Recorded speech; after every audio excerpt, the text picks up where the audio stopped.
adjusted to their new lifestyle. I don't know about you, but this resonates with me. Absolutely resonates with me. According to this report, new parents take 14 months to get used to having a child. It is a massive shock to the system. You might sit there and you might plan the baby. You might think to yourself, right, our family's ready for a baby and all this type of stuff. But you don't really know what it's like. Do we? Let's be honest. We don't really know what it's like. And I go as far as to say that if somebody came to you when you made the decision, right, we're going to have a baby, and you sat down and you thought, right, this is what we're going to do, and somebody gave you the proper information as to what it would be like. They put you through like some type of military test, some boot camp to show you what it'd be like, the sleep deprivation, all these things that you have to do when you have a new baby. I reckon not a lot of people would end up becoming parents. I really don't. Those first 12 to 14 months are tough. Shock to the system. Your whole life's thrown upside down. Did you feel this? Or am I just talking absolutely out my backside? Am I the only person that thought, what have I done here? What is this all about? Of course, at some point, you learn to adjust, you adapt, they adapt, you figure out a system and you make it work. But for a period of time, you're thinking, what is this all about? Is it ever going to get any better? Am I never going to sleep ever again? 0161 288 0103. Get in contact with the show. I want to talk specifically about those first 14 months because this is what this survey is talking about. First 14 months, that's how long it takes you to get used to having a child. I want to ask you a very, very direct question on it. Did you ever have any feelings of regret during those first 14 months? 0161 288 0103. Get in contact with the show. It'd be great to hear from you. I want to introduce you to a lady called Sarah. Sarah is a parent and she writes a fantastic blog called the Mumzilla. How are you, my dear? You well? Yeah, I'm good, thanks. How are you? Great, absolutely great. The reason why I'm great that you're on and enjoying the fact that you're on is because most people skate around issues when it comes to parenting and put on that brave face and say what we're supposed to say. You, my dear, on your blog, don't. You just tell it how it is. And that is what I like. You know what I mean? Because it helps other parents, I've no doubt, empathise and think to themselves, well, do you know something? My thoughts that are going on in my head aren't all that weird. When you are writing this blog and people get in contact with you, or what I've just been talking about, people finding it extremely tough, a massive shock to the system in that first 14 months, commonplace? Yes, definitely. I think, like the report shows, most parents are shell-shocked. It's not a thing that you expect to be happening, to be tortured by a very small thing that can't move very much, but it's very noisy. What's your own personal story? How have you come to write in this blog? Because it must be inspired from real-life events, I'm guessing, Sarah? Yeah, I mean, I started dabbling in it last year because I enjoy writing and it's something that I could do for myself. But since my little boy started school, I couldn't work and commute with him to his school and do anything around that. I just couldn't fit the time in. It wasn't working for me, so I had to stop working, and then I started to blog full-time instead. Mm-hmm. So that's when the writing really kicked off, and I started to sort of network with other mums, and you start to get feedback from other bloggers and people who are just reading generally what you're writing about, and quite a lot of them are just like, yes, it's completely like that. And I think a lot more bloggers are being more honest now. It's not so much picture perfect Instagram, isn't it wonderful? It's like, oh my God, this is so hard. It is hard, and people aren't prepared for it. There's the word that I use, and people will shy away from this particular word, is regret. Now, I'm not saying that you're still at that point right at this moment in time, but in that first 14 months, I'm not saying it stays there for a day. I'm not saying it stays there for a week. I'm just saying it pops into your head maybe for a couple of moments when you think, oh my word, you're sleep deprived, you can't deal with whatever it may be. You must have had conversations with people that have been honest with you and said that word. Everyone does. I don't think it's possible not to, and it doesn't make you a bad parent to have that moment of regret. You're completely sleep deprived. You know, you're so tired. You might be, if you're breastfeeding especially, it's really hard because they just want to be there all the time. Yeah. And it's just a complete invasion of your life, and, you know, you can't be spontaneous anymore. You can't just get up and go out, and you can't pop out and speak to your mates, and you're so tired that your brain just doesn't work. Mm. And so I think it's inevitable, really, that you will have moments of just, oh. You see, how many children have you got? You just got the one? Yes. You see, as I just said at the start of the show there, I've been stupid enough. This is what's happened, right? Because that 14-month period does wear off. So anybody that is pregnant at this moment in time, I'm not trying to scare you. Okay, it is going to be tough. I'm not going to lie, it is. But at some point, there is that moment where you think, oh, this is quite cool, man. They're smiling at me. We're having a conversation. This is all good. And you grow into it and you learn along the way. Now, my little boy's 3 years of age. He's absolutely dynamite, right? He is hilarious. He's my best mate. I love being in his company. So then your vision of the world becomes a little bit clouded because you think to yourself, well, this guy's wicked, right? I forgot what he were like in his first 12 months. That doesn't matter anymore. I forgot all about that. Let's do it again. Shall we do it again? Let's do it again. And it's only just dawning on me now that, next month we're due. Flipping heck, Christmas is going to be tough. Christmas is going to be tough this year, let me tell you. Because we've got a 3-year-old and little ones in there. Again, you must have come across people that have got multiple children in their household under the age of 3, under the age of 4 years of age. Oh, definitely. My best friend had the good fortune to have identical twins exactly 2.5 years after she had her first little boy. Ooh, wicked. Look at you laughing. You're horrible. You're not supposed to laugh. I remember she told me. Everyone else was like, congratulations. And I was just like, what, are you joking? Like 2. Sorry, I swore. No, absolutely. Listen, it is one of those situations which you can't mentally prepare yourself. All the stories in the world do not prepare you for it. Here's a question for you. Do you think that if you would have had all the information of how it would have been now, all the stuff that you know now, if you'd have known it before babies, would you have had babies? That person, before children, probably would have said, no thanks. Yeah. Do you know something? I think a lot of people would do, you know. I think so. You don't... I know I can't generalise, but for me, I mean, my wife will kill me for this, but I think to myself, you're a different person, obviously, before you have kids. Of course you are. You're different. You're more selfish. Yeah, exactly. You're thinking about yourself all the time. So if somebody comes along and says, hey, mate, do you fancy swapping this life that you can go out for a bevy whenever you want, you can do this, and this. Do you want to swap that for this? Nah, mate. Nah, I'm okay, thanks. I'm all right. I'll sit over here. I'm fine. I'm cool. I think a lot of people would be like that.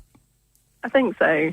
I think broodiness takes over, and I think that's the only thing that's keeping the human race going. yeah, probably is. Yeah, that and the conspiracy of parents to never ever tell non-parents what it's actually like. As soon as they get pregnant, you can just laugh at them and be like, "Yes, welcome to hell. Welcome to 12 months of hell." And then you just like pat them on the back and say, "Don't worry. Never mind, kids. Never mind. We've got there now. We've been going at this for 5 years now. I know, We're getting there. We're getting there. Do you think it's worse for women or men? I think it's really hard in different ways because of I think it's really difficult on relationships when you have a baby because I think you can neglect each other quite easily because you're so taken up in what needs to be done and how tired you are. And then you've got one person who's, thinking that relationship is going to be the same, you're going to spend all their time together, and it doesn't happen anymore. Yeah. Especially in those early days. Yeah. I think from my own personal point of view, I think it was harder for me. And that's there will be women listening now thinking, you what? Are you what? No, I genuinely do, because my take on my relationship with my wife and our child is that she had instantly that bond. She gave birth to him, for crying out loud, you know what I mean? She had that that bond and therefore was a little bit more adaptable to the situation. Whereas Bozo here was thinking to himself, this will be a breeze, man. You know what I mean? We'll put the baby to bed, baby will go to sleep, I'll be able to have a pint, all these types of things. And I think to myself, it took me a lot longer to adapt to the situation than my wife did, I think. Yeah, I can see that. I think I was quite lucky. My other half was always really supportive, and if anything, I found it more difficult because I don't think I was ever in the right frame of mind initially. I was always terrified and just thinking, that's it, my life's over. I'm not ever gonna get to do some of those things that I wanted to do, and so it was a bit frightening in that respect. But yeah, I think he was always okay. He was I think he found it difficult that he couldn't support me more. And obviously, because the women go through the awful labour, and the guy's I'm just going to hold your hand. And then if you do choose to feed the baby yourself, then the guy can't really help with that. Yeah. Because, lack of memories. Yeah. We're just useless at the end of the day, aren't we? That's what we are. That's what you're saying, sir. That's what you're saying. No, he was brilliant in lots of other ways, but it is a heavy burden on the mum in those early. I think especially if Dad only has 2 weeks paternity leave, and then suddenly it's like all day, every day on your own. This little baby is like, I don't know what to do with you. We figure it out, mate, don't we? We figure it out. We do. Yeah, and then you forget, and then you have more. Thanks for that, yeah. Listen, come on, plug your website. There'll be people listening that want this information, maybe pregnant ladies that are thinking to themselves, I could do with some real talk. Come on, give the website out. Yeah, if you want to laugh, it's... if you want to laugh. Yeah, go on. Yeah. There's not a lot of great advice. There's quite a lot of snarky. Don't buy that, it's rubbish. That sort of stuff. But if anyone wants to look, it's www.mumzilla.co.uk. Mumzilla, spelled as you would imagine it to be, double L, yeah? Zilla. Yes. Just A yes, at the end, yeah? Right. Okay, cool. Yes. Sarah, listen, thank you so much for your time, my dear. It's a pleasure. I've no doubt there's going to be a few people ringing in now, shouting at me for various things, but hopefully I'll point them your way. You can deal with them. All right, nice one. I don't want any trolls, thanks.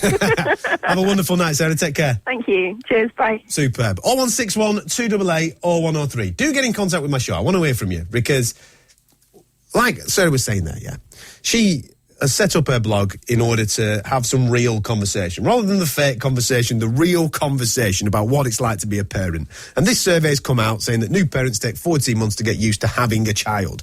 Does this apply to you? If you're saying it doesn't apply to you, I think you're having me on. I think you're lying.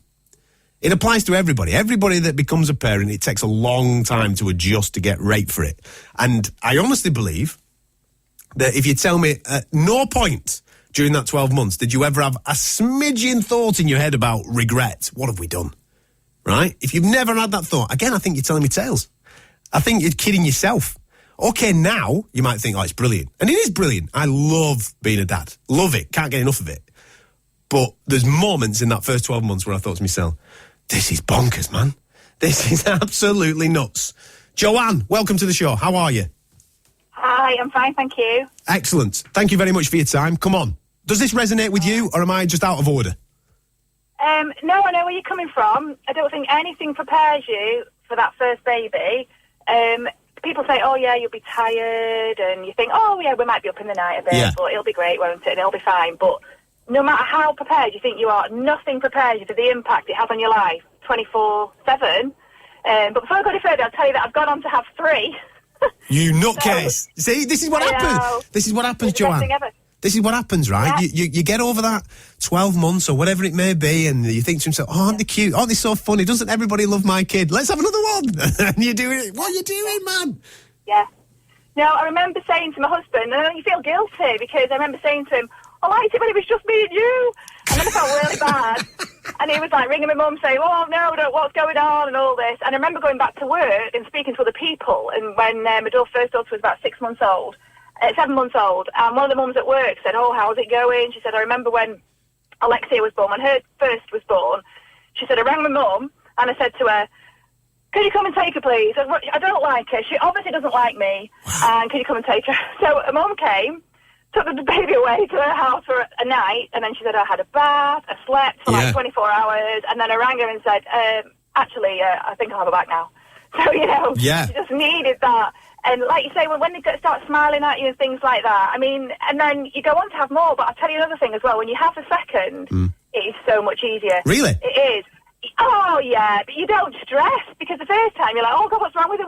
You're like, oh, quick. Yeah, I remember being in the car, like he's driving around trying to get him to sleep, and he'd stop at traffic lights and think, please don't change. The different lights to change. Have you done that one? Yes, and mate. The second, you're just like, oh, he'll be fine. And because you know that it gets better and it gets easier, and you know what's coming. You're more prepared, so don't stress about your second. Fair play. Well, thank you very much for that. Yeah, no problem. I'm starting to breathe now. Listen, Joanne, thank you so much for being on the show. Take care. And you. Bye-bye. Do keep your calls coming. 0161 288 0103. It is tough. It's very, very tough. Within the first 14 months, did you have any feelings of regret that this bombshell came into your world, shook the place up, and you thought, what have we done? Nobody's prepared us for this. If you knew now, if you knew back then, should I say, what you know now, would you have still had a baby? That's a question, isn't it? If you knew back then what you know now, would you have still gone through with it? I know that you were a different person back then, but that's the question that I'm asking you. I'm asking that person back then. Do get in contact with the show. 0161 288 0103. Sarah's waiting. Mike's waiting. They're going to be on the show next. Do not go anywhere. Every break needs a spin genie. But do spin responsibly. Going to Toulouse? Get there fast with Flybe. On the 30th of October, we're launching a new daily service from Manchester. Flights start at $29.99 one way. Book now at flybe.com because seats are going fast. Know what else is going fast? Flybe planes. We'll get you to Toulouse, toot sweet. Conditions and booking fees may apply. Stop. Stop sitting on that great new business idea. Stop doubting yourself, thinking you're on your own. Stop talking yourself out of it. Stop stopping before you've even begun. Start. Start up your business with a government-backed loan and free mentoring from the Startup Loans Company. Visit startuploans.co.uk to get your free starter guide today. Loans are strictly for 18s and over, for business use only. Finance is subject to status, terms and conditions apply. Funny how we always order number 53. Even though it's forced into a cold plastic tub, scooted across town on the back of a moped, and eaten in total silence.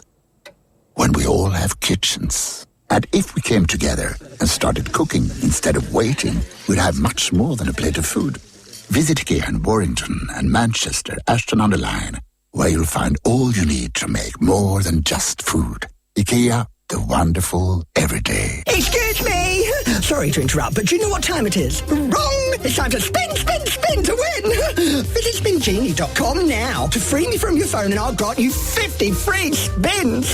Please spin responsibly. Wagering requirements and conditions apply. Universal Credit is opening up work for thousands of people across the country. It provides support for people out of work or who start on a low income and comes with your own work coach to provide help and advice. Universal Credit can top up your wages and payments won't stop just because you work more than 16 hours. So it can open up lots more job opportunities and makes temporary or part-time work a great place to start. Universal Credit, opening up work.